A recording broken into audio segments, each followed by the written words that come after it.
चोरी का आरोप, राहुल गांधी का पॉलिटिकल स्टंट, बिहार चुनाव पर नहीं पड़ेगा असर, बीजेपी का दावा।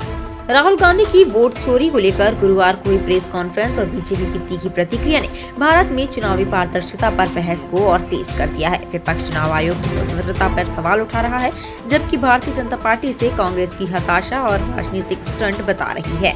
राहुल गांधी के नेतृत्व में इंडिया ब्लॉक वोटर अधिकार यात्रा के जरिए सरकार बीजेपी और चुनाव आयोग के खिलाफ चुनावी धांधली का नैरेटिव बना रहा है। उसका मानना है कि राहुल गांधी इस नैरेटिव में सफल हो रहे हैं, जबकि बीजेपी इसे पॉलिटिकल स्टंट बता रही है और दावा कर रही है कि इसका बिहार चुनाव पर कोई असर नहीं पड़ने वाला है।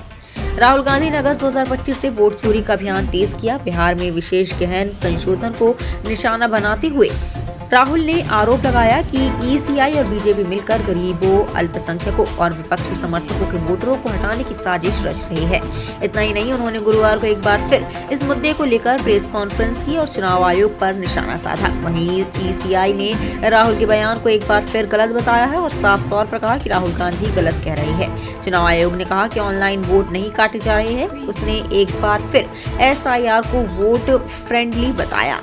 इतना ही नहीं, बीजेपी ने राहुल गांधी पर पीएम मोदी और भारत के संस्थानों को बदनाम करने का पुराना पैटर्न दोहराने का आरोप लगाया है। पार्टी का कहना है कि जैसे राफेल या अडानी मामले में राहुल ने गलत कहा, वैसे ही अब चुनाव आयोग पर झूठ कह रही है। बीजेपी ने कहा कि राहुल के वोट चोरी के दावे बेबुनियाद है। पार्टी ने यह भी आरोप लगाया कि राहुल गांधी ने प्रेस कॉन्फ्रेंस के दौरान राष्ट्रगान का अपमान किया, क्योंकि वह बोलते रहे और राष्ट्रगान को रोका नहीं गया। कुल मिलाकर बिहार चुनाव को देखते हुए वोट चोरी का यह मामला तूल पकड़ता जा रहा है, जिसे देखते हुए भाजपा लगातार राहुल गांधी और कांग्रेस पर आरोप लगा रही है।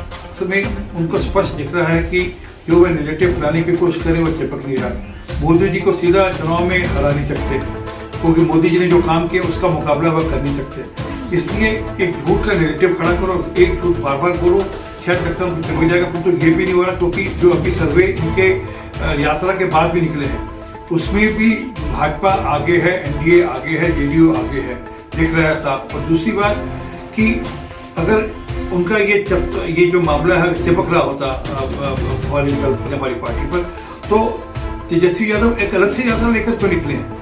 तो स्पष्ट है कि वह बुरी तरह विफल हुए। अब अपने झूठ को सच बताने के लिए बार बार झूठ बोल रहे हैं। से आज बिहार का जो जीडीपी है वो बंगाल से और बाकी राज्यों से ज़्यादा है, 14% का बिहार का जीडीपी है।